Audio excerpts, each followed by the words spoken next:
ಬಣ್ಣಗಳ ಲೋಕದಲ್ಲಿ ಬದುಕುವವರಿಗೆ ಮಾತುಗಳಿಗಿಂತ ಮೌನವೇ ಹೆಚ್ಚು ಆಪ್ತ. ಹಾದಿ ಕೂಡ ಹಾಗೆ.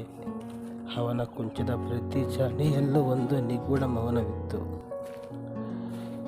ಕಿಟಕಿಯಿಂದ ಬರುವ ಮುಂಜಾನೆಯ ಸೂರ್ಯನ ಕಿರಣಗಳು ಅವನ ಮೇಲೆ ಬಿದ್ದಾಗ ಅವನು ಬಿಡಿಸುತ್ತಿದ್ದ ಚಿತ್ರ ಕೇವಲ ಆಕೃತಿಯಾಗಿರಲಿಲ್ಲ, ಅದು ಅವನ ಉಸಿರಾಗಿತ್ತು.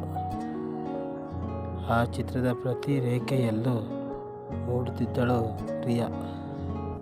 ಆದಿಯ ಪಾಲಿಗೆ ರಿಯಾ ಕೇವಲ ಬಾಲ್ಯದ ಗೆಳತಿಯಲ್ಲ, ಅವನ ಕಲ್ಪನಾ ಲೋಕದ ರಾಣಿ. ಅವಳು ಪಕ್ಕದಲ್ಲೇ ಕುಳಿತು ಹರಟೆ ಹೊಡೆಯುತ್ತಿದ್ದರೂ ಅವಳ ಕಣ್ಣುಗಳನ್ನು ನೋಡಿ ಪ್ರೀತಿಸುತ್ತೇನೆ ಎಂದು ಹೇಳುವ ಧೈರ್ಯ ಅವನಿಗೆ ಇರಲಿಲ್ಲ.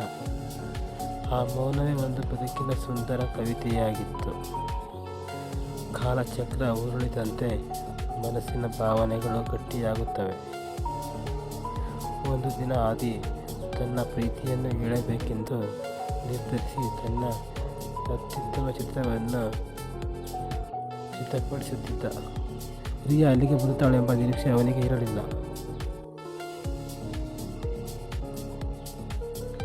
ರಿಯಾ ಅಲ್ಲಿಗೆ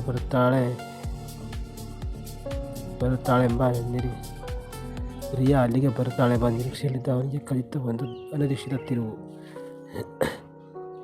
ರಿಯಾ ಒಬ್ಬಳೇ ಬರಲಿಲ್ಲ. ಅವಳ ಜೊತೆ ನಗುಮುಖದ ಸಾಗರ್ ಕೂಡ ಅಲ್ಲಿದ್ದ. ಸಾಗರ್ ಉತ್ಸಾಹದ ಚಿಲುಮೆ, ಪ್ರಾಯೋಗಿಕ ಜಗತ್ತಿನ ಮನುಷ್ಯ. ರಿಯಾ ಆದಿಯನ್ನು ಪರಿಚಯಿಸುತ್ತಾ ಸಾಗರನನ್ನು ತನ್ನ ಭಾವಿ ಪತ್ನಿ ಎಂದು ಹೇಳಿದಾಗ ಆದಿ ಕೈಯಲ್ಲಿದ್ದ ಕುಂಚ ಕ್ಷಣಕಾಲ ನಡುಗಿತ್ತು. ಹೇಳಬೇಕೆಂದಿದ್ದ ಸಾವಿರಾರು ಮಾತುಗಳು ಗಂಟಲಲ್ಲೇ ಸಿಲುಕಿ ಮೌನವಾಗಿ ಹೋದವು. ವಿಧಿ ಆಟ ಎಷ್ಟು ವಿಚಿತ್ರ ಅಲ್ಲವೇ? ಸಾಗರ್ ಪ್ರೀತಿಯಿಂದ ಆದಿಯ ಹೆಗಲ ಮೇಲೆ ಕೈ ಹಾಕಿ ಚಿತ್ರಕಲೆಯನ್ನು ಹೊಗಳುತ್ತಿದ್ದ. ಆದರೆ ಆದಿಯ ಕಣ್ಣುಗಳು ಆ ಮದುವೆಯ ಆಮಂತ್ರಣ ಪತ್ರಿಕೆ ಮೇಲೆ ಸ್ಥಿರವಾಗಿದ್ದವು. ರಿಯಾ ವೇಟ್ಸ್ ಸಾಗರ್, ಈ 4 ಪದಗಳು ಆದಿಯ ಜಗತ್ತನ್ನೇ ಅಲುಗಾಡಿಸಿದ್ದವು. ತನ್ನ ಗೆಳತಿ ಕಣ್ಣಲ್ಲಿ ಮದುವೆಯ ಸಂಭ್ರಮವನ್ನು ಕಂಡ ಆದಿ ತನ್ನ ನೋವುಗಳನ್ನು ನಗುವಿನ ಮುಖವಾಡಗಳ ಹಿಂದೆ ಬಚ್ಚಿಟ್ಟಿದ್ದನು. ತುಂಬ ಚೆನ್ನಾಗಿದೆ ರಿಯಾ, ನೀವಿಬ್ಬರು 100 ಕಾಲ ಸುಖವಾಗಿರಿ ಎಂದು ಹೇಳುವಾಗ ಅವನ ಧ್ವನಿಯಲ್ಲಿ ನುಡುಕವಿತ್ತು. ಆದರೆ ಆ ಸಂಭ್ರಮದಲ್ಲಿ ರಿಯಾಗೆ ಅದು ತಿಳಿಯಲೇ ಇಲ್ಲ. ಸಾಗರ್ ಆದಿಯ ಕಲೆಗೆ ಬೆಲೆ ಕಟ್ಟುತ್ತಿದ್ದ, ಆದರೆ ಆದಿ ತನ್ನ ಪ್ರೀತಿಗೆ ಬೆಲೆ ತಿರುತ್ತಿದ್ದ. ಅವರಿಬ್ಬರು ಹೋದ ಮೇಲೆ ಸ್ಟುಡಿಯೋದಲ್ಲಿ ಉಳಿದಿದ್ದು ಕೇವಲ ಮೌನ ಮತ್ತು ಅರ್ಧಕ್ಕೆ ನಿಂತ ಚಿತ್ರ. ಪ್ರೀತಿ ಎಂದರೆ ಕೇವಲ ಒಟ್ಟಿಗೆ ಬದುಕುವುದಷ್ಟೇ ಅಲ್ಲ. ಪ್ರೀತಿಸಿದವರು ಮತ್ತೊಬ್ಬರ ಜೊತೆ ಖುಷಿಯಾಗಿದ್ದಾಗ ಆ ಖುಷಿಯನ್ನು ತನ್ನನ್ನು ತಾನು ಮರೆಯುವುದು ಕೂಡ ಒಂದು ಶ್ರೇಷ್ಠ ಪ್ರೀತಿ. ಆದಿ ಆ ಚಿತ್ರದ ಕೆಳಗೆ ಕಂಪಿಸುವ ಕೈಗಳಿಂದ ಬರೆದ, ನನ್ನ ಪ್ರೀತಿಯ ರಿಯಾಗೆ. ಎಂದಿಗೂ ಹೇಳಲಾಗದ ಮಾತಿನಂತೆ ನಂತರ ಒಂದು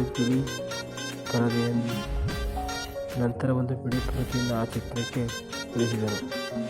ಅದು ಕೇವಲ ಚಿತ್ರತೆಯಾಗಿದ್ದ ಪರದೆಯಲ್ಲ,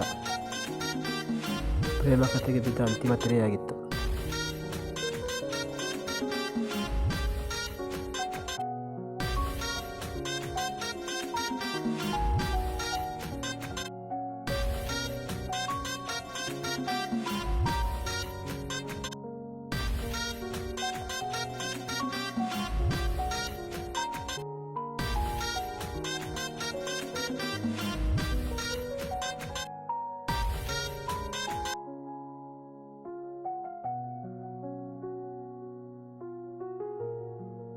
ನನ್ನ ಯೂಟ್ಯೂಬ್ ಚಾನಲ್ ಸಬ್ಸ್ಕ್ರೈಬ್ ಮಾಡಿ, ಲೈಕ್ ಮಾಡಿ, ಶೇರ್ ಮಾಡಿ. ದಯವಿಟ್ಟು ನನ್ನ ಚಾನಲ್ ಸಬ್ಸ್ಕ್ರೈಬ್ ಮಾಡಿಕೊಳ್ಳಿ. ಧನ್ಯವಾದಗಳು.